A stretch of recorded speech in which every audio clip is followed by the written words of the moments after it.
अस्सलामुअलैकुम वीवर्स कैसे हैं आप।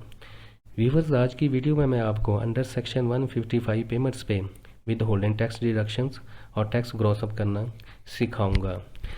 As per Pakistan tax law with in 1 year जब पेमेंट 3 लाख से क्रॉस करती है तो वो टैक्सेबल हो जाती है, यानी कि 3 लाख तक एग्जेम्पशन है।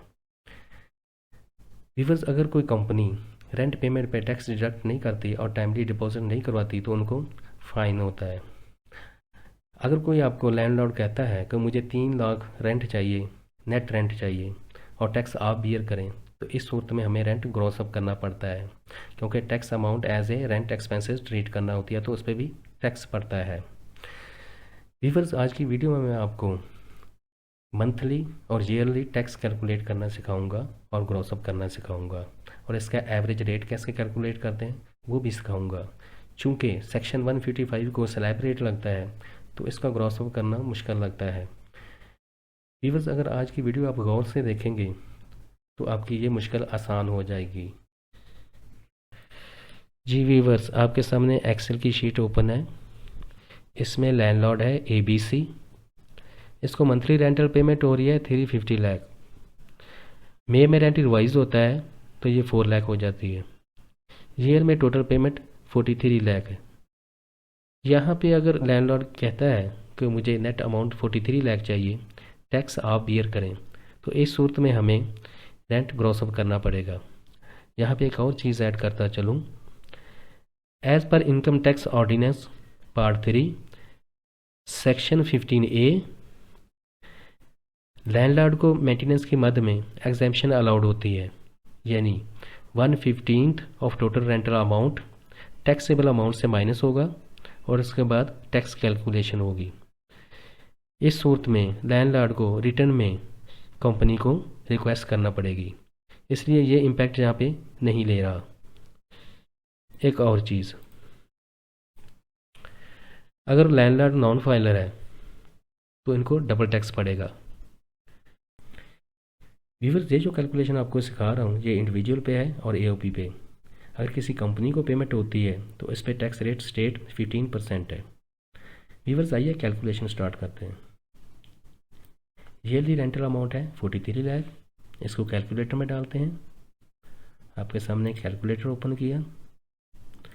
3 लाख तक एग्जेम्पशन है। 3 लाख से 6 लाख तक 5% टैक्स रेट है। 6 लाख से 20 लाख तक 10% टैक्स रेट है। 20 लाख से अबाव 25% टैक्स रेट है। यहाँ पे रेंटल अमाउंट टाइप करते हैं 43 लाख। इस पे टैक्स बना 7,30,000। व्यूअर ये वो अमाउंट है जो हमें as a rental expense bear करना है और इस पे भी टैक्स पड़ता है। अब इसको ग्रॉस अप करते हैं। ग्रॉस अप कैसे करना है, एक्सेल में फार्मूला लगाते हैं, equal to withholding tax divide by bracket 100% minus 25%। चूँकि अमाउंट 2 मिलियन से अबव है तो इस पे स्लैब रेट लगेगा 25%, तो यहाँ पे 25% टाइप किया, ब्रैकेट एंटर। ये आपके सामने ग्रॉस टैक्स बन गया। इसको रेंट नेट रेंट में ऐड करेंगे तो रेंट ग्रॉस अप हो जाएगा, equal to net amount plus gross tax. ये ग्रॉस रेंट कैलकुलेट हो गया। इसको क्रॉस चेक करना है कि इस पर टैक्स कितना बनता है, तो इसको दोबारा कैलकुलेटर में डालेंगे, इक्वल टू रेंट सेलेक्ट किया, एंटर किया, तो इस पे टैक्स अमाउंट बन गई 973,333। तो यहाँ पे कितना टैक्स है 973,333। इसका मतलब हमारी कैलकुलेशन ठीक है। अब हम एवरेज टैक्स रेट कैलकुलेट करेंगे। जब मंथली टैक्स डिडक्ट करेंगे तो इस पर ये एवरेज रेट लगाएंगे और उस पर हमारा टैक्स कैलकुलेट हो जाएगा, equal to tax amount divide by total rent. तो आपके सामने टैक्स रेट निकला है 18.4576%। व्यूअर्स अब हमने ये तो ईयरली रेंट ग्रॉस अप हो गया। अब हमने सीखना है कि मंथली रेंट को कैसे ग्रॉस अप करना है। अब यहाँ पे हम ये भी कर सकते हैं कि जो टोटल ग्रॉस रेंट है ईयर का, इसको पर मंथ पे डिवाइड कर दें इक्वल, तो वो इस तरह की कोई कैलकुलेशन बनती नहीं है। तो इसका जो सही तरीका है कि मंथली रेंट को ग्रॉस अप करें और उस पर टैक्स डिडक्शन करें और उसकी पेमेंट करें।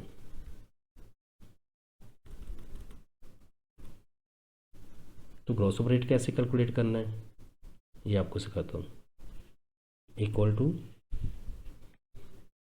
100% माइनस एवरेज रेट। तो ये ग्रॉस अप रेट आ गया। इसको हम टाइप कर लें 12 मंथ में। इसको टाइप किया। अब हम ग्रॉस रेंट निकालेंगे। मंथली रेंट कैसे ग्रॉस करना है?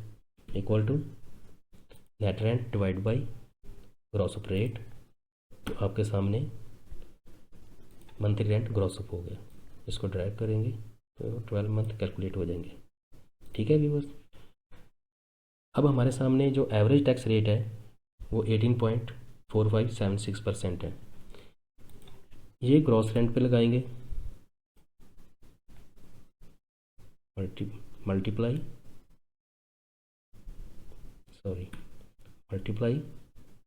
रेट। तो ये आपके सामने टैक्स अमाउंट आ गई। इसको ड्रैग करेंगे तो ये 12 मंथ में ऐड हो जाएगा।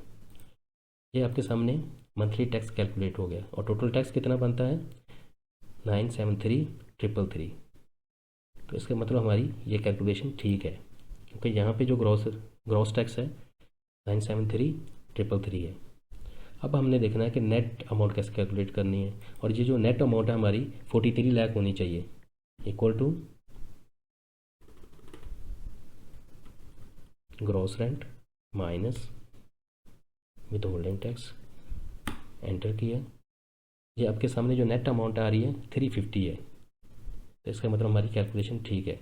अब इसको 12 मंथ का कैलकुलेशन करेंगे तो आपके सामने 43 लाख नेट अमाउंट है जो हमने वेंडर को पेमेंट करनी है। व्यूअर्स, उम्मीद है कि आप ये कैलकुलेशन अंडरस्टैंड कर गए होंगे। अगर कहीं पे कोई प्रॉब्लम आता है तो आप कमेंट सेक्शन में पूछ सकते हैं। ये तो है पार्ट फर्स्ट। पार्ट सेकंड में हम डिस्कस करेंगे, अगर कोई लैंडलॉर्ड कहता है कि 50% टैक्स आप बियर करें और 50% मैं बियर करूँगा, तो इस सूरत में कैलकुलेशन कैसे होगी। Thank you so much.